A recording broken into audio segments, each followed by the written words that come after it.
Well, on May 7th, the community of Colonial Place is coming out to celebrate the river, and so are you. Right, John Robertson, the EcoFest chairman. How you doing? I'm doing great, Bob. How are you? Now, very good, but I remember about 4 or 5 years ago getting on my bike on a Saturday afternoon and just showing up at this massive festival on the river in Colonial Place and just enjoying the rest of the day. But when I did my research, it says second annual. That's right. So my math doesn't work. Well, that's okay. There was a previous festival there for 4 or 5 years, celebrating the Lafayette River, trying to keep the Lafayette River clean and cleaning it up more than it had been. And they actually got a good grade from the state when they tested that and decided that they wanted to put their efforts elsewhere. But as you found, that festival was so good and so much fun and so important to the city of Norfolk and the region that we decided in the neighborhood that we would go ahead and do that festival again. And we renamed it EcoFest. And last year was our inaugural year. This year is our second year. And I'm happy to say that I rode my bike down there and stayed the entire afternoon because it was so much fun. It is. So nothing changed? Well, from year to year, no. Things have changed. There we go. We are in the same location, the 600 and 700 blocks of Mayflower Road, and that's in Colonial Place in Norfolk. We do draw from across the region. We had folks from Newport News and Hampton last year who came to see us, but mostly we draw from Norfolk and certainly the surrounding neighborhoods. But we have pirates, we have bands, we have food, we have a lot of demonstrations and a lot of displays from people all over the city and all over the region, telling everybody how to do environmentally good things and how to do some things that they're doing now a little bit more environmentally now wait a minute, so it's educational? It is educational, but it's fun.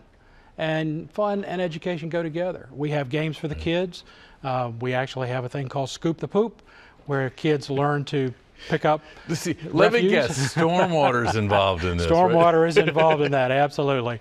And we teach people about how not just animal waste, but all kinds of things like excess fertilizer go onto the lawns and they actually wind up with rainwater washing right into the river, and that's something we want to prevent, and we want to educate people about how to prevent that.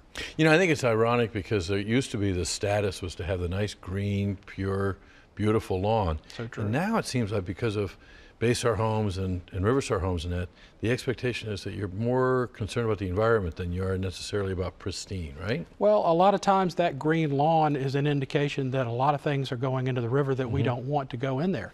Unfortunately, that has been the easy way out, putting a lot of fertilizer on your lawn and into your gardens. But there are other ways to do that. There are other ways to grow a green lawn and other ways to grow great vegetables and bushes and trees and everything else that's natural.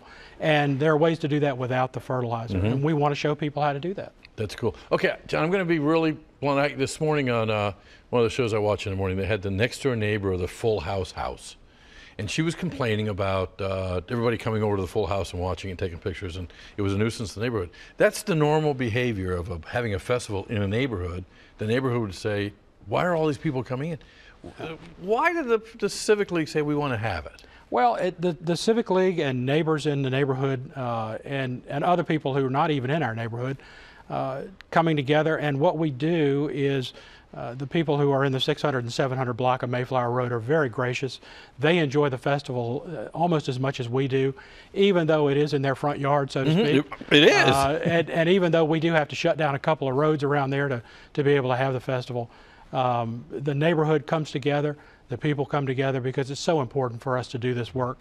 And even the folks who are there, I actually have to send return cards to people, and they send them back to me saying, yes, we're for it. We're absolutely for it. Well, you said the word work and fun and educational, but you also need some volunteers, and you need people to come and participate. We do. We have a good group of volunteers that work throughout the year to be able to put this festival on, because we don't just drum this up at the very end. And we also need volunteers on the day.